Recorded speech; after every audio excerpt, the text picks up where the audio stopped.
Hi, ഇന്ന് നമുക്ക് വായിലിട്ടാൽ അലിഞ്ഞു പോകുന്ന നല്ലൊരു സ്വീറ്റ് ഉണ്ടാക്കാം. അപ്പൊ ഇതിനു വേണ്ടിയിട്ട് ആദ്യം തേങ്ങാപ്പാൽ എടുത്തു വെക്കണം. 1.25 കപ്പിനടുത്ത് തേങ്ങ ചിരകിയത് മിക്സിയുടെ ജാറിലേക്ക് എടുത്തിട്ടുണ്ട്. ഇതിലേക്ക് 4-5 ടേബിൾ സ്പൂൺ ഇളം ചൂടുവെള്ളം ചേർത്തിട്ട് തേങ്ങാപ്പാൽ എടുക്കാം. ഇതുപോലെ 1/2 കപ്പ് തേങ്ങയുടെ 1/4 പാൽ എടുത്തു വെച്ചിട്ടുണ്ട്. അടുത്ത ചേരുവ വേണ്ടത് ശർക്കരയാണ്. നാടൻ ശർക്കരയല്ല, പന ശർക്കരയാണ് ഇതിലേക്ക് എടുക്കേണ്ടത്.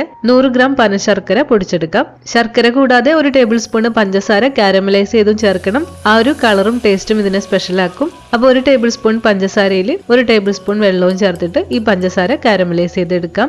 വീട്ടിൽ ബ്രൗൺ ഷുഗർ ഉണ്ടെങ്കിൽ ഇങ്ങനെ കാരമലൈസ് ചെയ്യുന്ന ഒഴിവാക്കിയിട്ട് 1 ടേബിൾ സ്പൂൺ ബ്രൗൺ ഷുഗർ നേരിട്ട് ചേർത്താൽ മതി. 2 രീതിയിലും ചെയ്യാറുണ്ട്. ഈ പഞ്ചസാര കരിഞ്ഞു പോവാതെ ഇളം ബ്രൗൺ കളർ ആവുമ്പോൾ തീ കുറച്ച് വയ്ക്കാം. എന്നിട്ട് ഇതിലേക്ക് 1/4 കപ്പ് വെള്ളം ചേർത്ത് കൊടുക്കാം. ഇങ്ങനെ വെള്ളം ചേർക്കുമ്പോൾ ഇതൊന്ന് പൊട്ടിത്തെറിക്കുന്ന പോലെ ഉണ്ടാവും കേട്ടോ. എടുത്തു വെച്ച 100 ഗ്രാം ശർക്കര ചേർത്ത് കൊടുക്കാം. ഇതിലേക്ക് കുറച്ച് സ്പൈസസും ചേർക്കണം. ഇത് ഒരു ചെറിയ കഷ്ണം പട്ടയുണ്ട്, പിന്നെ 2 ഏലക്ക ചതച്ചതുണ്ട്, കുറച്ച് ജാതിക്ക പൊടിച്ചതുമാണ്. അപ്പൊ ഇത് ചേർത്ത് കൊടുക്കാം. എന്നിട്ട് ഈ പന ശർക്കര പാനി നല്ലപോലെ ഒന്ന് തിളച്ചു വരട്ടെ. സ്പൈസസിന്റെ ഒക്കെ ഫ്ലേവറും ഇതിലേക്ക് ഇറങ്ങണം. തിളയ്ക്കാനായിട്ട് വെള്ളം കുറവുണ്ടെങ്കിൽ 1-2 സ്പൂൺ അധികം ചേർത്ത് കൊടുക്കാം. ഇങ്ങനെ നല്ലപോലെ തിളച്ച ശേഷം ഫ്ലെയിം ഓഫ് ചെയ്തിട്ട് ഇത് മാറ്റി വയ്ക്കാം. ഇപ്പോൾ ശർക്കര പാനിയുടെ ചൂടൊക്കെ മാറിയിട്ടുണ്ട്. ഇതിലേക്ക് നേരത്തെ എടുത്ത തേങ്ങാപ്പാലും കൂടെ ചേർത്തിട്ട് മിക്സ് ചെയ്ത് വെക്കാം. ലാസ്റ്റ് ആയിട്ട് നമുക്ക് വേണ്ട ചേരുവ മുട്ടയാണ്. 3 മുട്ട എടുത്തിട്ടുണ്ട്.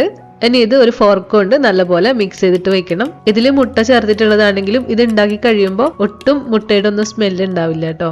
അപ്പോൾ ഫോർക്ക് കൊണ്ട് ഇതുപോലെ അടിച്ച ശേഷം തേങ്ങയും ശർക്കരയുള്ള ഈ മിക്സ് മുട്ടയിലേക്ക് ചേർക്കാം. സ്പൈസസും പിന്നെ ശർക്കര ഉരുക്കിയതിലെ പൊടിയൊക്കെ ഉണ്ടാവും, അതുകൊണ്ട് അരിപ്പയിലൂടെ അരിച്ചിട്ട് ചേർക്കണം. എല്ലാം സ്പൂൺ കൊണ്ട് നല്ലപോലെ മിക്സ് ആക്കി എടുക്കാം. ടേസ്റ്റ് ബാലൻസിന് 1 നുള്ളു ഉപ്പും കൂടി ചേർത്തിട്ടുണ്ട്. നല്ലപോലെ മിക്സ് ആയാൽ നമുക്കിത് വേവിക്കാനുള്ള പാത്രത്തിലേക്ക് മാറ്റണം. നെയ്യ് തടവിയ ഒരു പാത്രത്തിലേക്ക് മാറ്റാം. സ്മൂത്തായി കിട്ടാൻ വേണ്ടിയിട്ട് ഇത് 1 പ്രാവശ്യം കൂടെ ഒന്ന് അരിച്ചിട്ടാണ് ചേർക്കുന്നത്. സ്റ്റീം ചെയ്തിട്ടാണ് വേവിക്കേണ്ടത്. അലൂമിനിയം ഫോയിൽ കൊണ്ട് മുകളിൽ മൂടണം, ഇല്ലെങ്കിൽ സ്റ്റീം ചെയ്യുമ്പോൾ വെള്ളം ഇതിന്റെ ഉള്ളിലേക്ക് വീഴും.